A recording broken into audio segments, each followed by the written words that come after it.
Allez, salut! On va pas se mentir, on est tous passés par là. Le moment où tu ouvres ta plateforme de trading et tu te crois dans le cockpit d'un A380 en pleine avarie. Ça clignote de partout, des colonnes avec des noms à coucher dehors, des graphiques qui te filent la gerbe, c'est un bordel sans nom. Et crois-moi, c'est fait exprès pour que tu te sentes comme une merde, que tu paniques et que tu cliques sur n'importe quoi. Prends Paul par exemple, un mec normal qui a juste vu son écran et s'est dit « Mais c'est quoi ce délire ?» C'est de sa confusion totale qu'on va partir. Voilà, c'est ça la phrase qui tue. Paul, il en a sa claque, du jargon d'enculé, de ce langage codé fait pour que seuls les initiés comprennent. Il veut juste piger où va son fric et pourquoi il se fait rincer la gueule. C'est la seule question qui vaille, non? Bon, mais c'est exactement ce qu'on va faire. On va prendre tout ce charabia, on va le foutre dans un mixeur et on va en sortir un truc simple, digeste et, putain, surtout utile. On va arrêter de subir, on va reprendre le contrôle de ce putain d'écran. Ok, voilà le plan de bataille. Pas de fioritures. 1. On nettoie ce bordel. Un bon coup de Karcher dans l'interface. 2. On décode les quelques mots de vocabulaire que tu es obligé de connaître si tu veux pas te faire plumer. 3. On va ouvrir le bid d'une vraie position pour voir comment ça respire ces saloperies. 4. On parle de comment gérer le risque, parce que le but du jeu, c'est pas de finir à poil. 5. On mate la stratégie d'impro pour savoir quand il faut y aller et quand il faut rester tranquille. Et on finit avec la question à 1 million, il faut combien de pognon pour commencer à jouer sérieusement? C'est parti. On attaque par le commencement. Avant même d'imaginer cliquer sur Acheter ou Vendre, la toute première mission, c'est de reprendre possession de ton espace. Les plateformes, par défaut, sont pensées pour te noyer sous des infos qui ne servent à rien. Le bid, le ask, le trade price, 90% de ce qui s'affiche, c'est du bruit, de la pure distraction. Le but, c'est de buter tout ce bouquin pour ne garder que l'essentiel, les 2 ou 3 chiffres qui comptent vraiment. C'est pas du confort, c'est de la survie. La méthode, elle est simple, presque violente. Étape 1, tu vires. Tout ce qui sert à rien, tu le masques. Le bid, le ask et tout ce folklore à la poubelle. Étape 2, tu ajoutes ce qui est vital. Les trucs qui te disent si tu gagnes du fric ou si t'en perds. Là, maintenant. Le PNLD, par exemple. Et tes chances de t'en sortir. La probabilité de profit. C'est tout ce qui compte. Étape 3, tu organises cette merde. L'info la plus importante, elle doit te sauter à la gueule. Le gain ou la perte de la journée, ça doit être la première chose que tu vois. Un regard, une info. Le reste, c'est de la masturbation intellectuelle pour traders du dimanche. Bon, maintenant que ton écran ressemble à quelque chose, on peut s'attaquer aux réacteurs nucléaires. Les fameuses grecques, les métriques, appelle ça comme tu veux. Pas de panique, on va pas faire un cours de maths. On va juste voir les 4 ou 5 chiffres qui sont comme les voyants sur le tableau de bord de ta caisse. T'as pas besoin de savoir comment fonctionne le moteur à injection, mais si tu sais pas lire la jauge d'essence, tu vas finir en rade comme un con. C'est pareil. On commence facile. PNL, Profit and Loss, profit et perte. C'est le score du match. C'est le seul truc qui compte à la fin de la journée. Le PNLD, ça dit de combien tu t'es fait enrichir ou enculer aujourd'hui. Le PNL Open, c'est le score total depuis que tu as ouvert cette position de merde. C'est simple, c'est vert, tu gagnes. C'est rouge, tu perds. Faut pas avoir fait Polytechnique pour piger ça. La valeur extrinsèque. Souvent, tu verras juste X. Ça, c'est le cœur du business quand tu vends des options. Imagine que tu es un assureur. Un mec vient te voir et te dit « Je parie que cette action va se casser la gueule. » Toi, tu lui vends une assurance contre ça. La thune qui te file, cette prime, c'est ça, la valeur extrinsèque. C'est du pognon que tu en casses tout de suite. Le jeu, c'est de prier pour que sa baraque ne brûle jamais, pour que l'option crève sans aucune valeur. Comme ça, tu gardes 100% de la prime. C'est ce fric-là qu'on vient chercher. Le delta.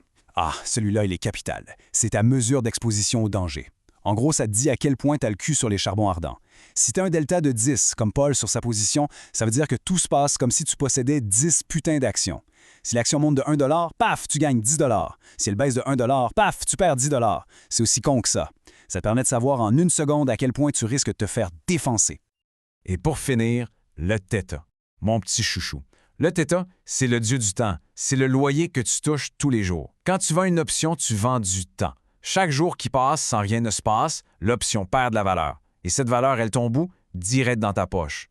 Un Theta positif de 2 $, ça veut dire que si le marché fout rien, juste en te grattant les couilles, tu gagnes 2 $ par jour.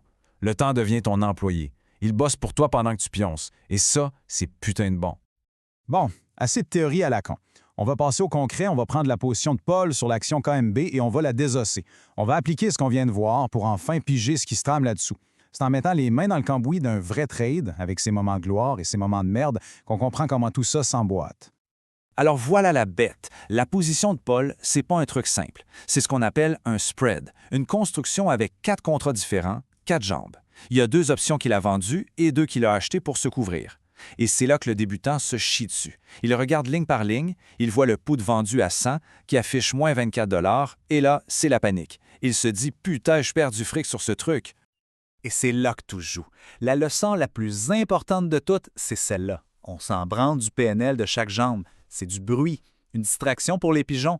La seule, l'unique, la putain de seule chose qui compte, c'est le PNL global, le total, la ligne du bas.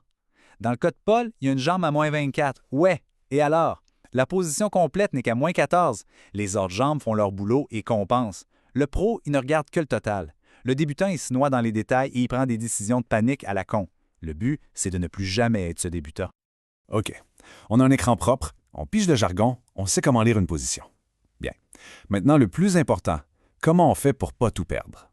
Parce que le trading, c'est pas deviner le futur, c'est gérer la marde quand elle arrive. C'est savoir reconnaître le moment où ça commence à sentir le cramer et où il faut peut-être penser à se bouger le cul. Parce que le marché, il peut être pépère pendant des semaines, et puis un jour, sans prévenir, tout part en couille. Le cri ne bouge plus, il accélère, la volatilité, elle explose. C'est dans ces moments-là que 99% des amateurs se font atomiser. La vraie question, c'est comment on voit venir cette accélération? C'est quoi le voyant rouge qui clignote juste avant que le moteur explose?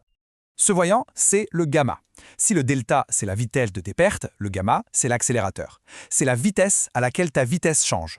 Un gamma élevé, c'est la sirène des pompiers dans ta tête. Ça veut dire que ta position est instable. Ça veut dire que si le cours bouge un tout petit peu contre toi, ton delta va exploser et tes pertes vont devenir complètement folles. Le gamma, c'est l'accélérateur de merde. C'est lui qui transforme une petite claque en un chaos technique. C'est le truc à surveiller en priorité quand ça commence à tanguer. On a vu la mécanique d'un trade, d'une bataille. Maintenant, on prend de l'altitude. Il faut voir la guerre. Pour gagner la guerre, il faut une stratégie globale. Il faut savoir quand envoyer l'armée au combat et quand lui dire de rester au campement. La question, c'est plus comment je fais ce trade, c'est est-ce que c'est le bon moment pour trader et avec quelle force? La stratégie d'un pro comme Shanti, elle repose sur un seul truc, l'IV Rank. C'est juste un thermomètre de la peur sur le marché. Quand l'IV Rank est bas, tout le monde est calme, les primes d'options valent que dalle. C'est pas le moment de faire le malin. On mise petit, on garde son pognon, on garde des munitions. Par contre, quand l'IV Rank est au taquet, que ça panique dans tous les sens, les primes d'assurance deviennent énormes. C'est là qu'il faut être un putain de chacal. C'est le moment de chasser. Et si jamais il y a un crash total, que c'est l'apocalypse, celui qui a gardé du cash au sec peut aller faire ses courses en solde et ramasser les miettes. C'est une stratégie de pur contre-pied.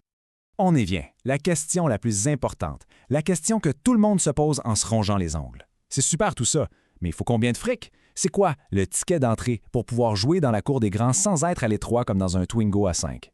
La réponse, elle est cash, 25 000 $. C'est le seuil psychologique, c'est le montant qui te donne assez de marge de manœuvre, de buying power pour pouvoir monter des stratégies correctes sans que le courtier t'appelle toutes les 5 minutes. En dessous de ça, tu passes ton temps à bricoler. À 25 000, tu commences à pouvoir respirer et à appliquer une vraie stratégie sans avoir les mains liées. Et si on les a pas, ces 25 000, on laisse tomber? Non, mais on change de jeu. Avec un petit compte, genre 5 000 balles, l'objectif, c'est pas de devenir riche, c'est de survivre. La seule obsession, c'est d'atteindre le plus vite possible le palier des 10 000. Et pour ça, il n'y a pas le choix. Tu ne prends que des positions où ton risque est défini à l'avance, capé, des risk defined. Ça rapporte moins, c'est moins sexy, mais ça t'évite de faire sauter ton compte sur un mauvais coup. C'est la phase de survie. Faut serrer les fesses et construire brique par brique. Et pour finir, un seau d'eau froide sur la tête. Vendre des options, c'est pas la poule aux œufs d'or. Faut être lucide. Le succès de cette approche dépend à mort du marché. Sur 10 ans, en gros, tu auras 4 bonnes années où tu vas te gaver parce que la volatilité est haute, tu auras 4 années moyennes où il faudra se battre pour gâter des miettes, et tu auras 2 années de merde, mais alors de merde, où le marché va tout faire pour te défoncer. Il faut le savoir et être prêt à encaisser, à réduire la voilure et parfois à juste fermer sa gueule et ne rien faire. Alors, au final, c'est quoi le verdict? Le trading d'options, c'est le Saint Graal pour imprimer du fric ou c'est juste une arnaque de plus pour que les pros dépouillent les amateurs? La vérité, c'est que c'est les deux à la fois. C'est un outil surpuissant avec un potentiel de dingue, mais c'est aussi un lance-flamme. Si tu ne sais pas t'en servir, tu vas te cramer la gueule et finir en slip. La différence entre les deux, c'est la connaissance, la discipline et une gestion du risque qui frôle la paranoïa. La question, c'est pas si l'outil est bon ou mauvais. La question, c'est de savoir si le mec qui le tient est assez solide pour l'utiliser. C'est à chacun de voir s'il a les couilles pour ça.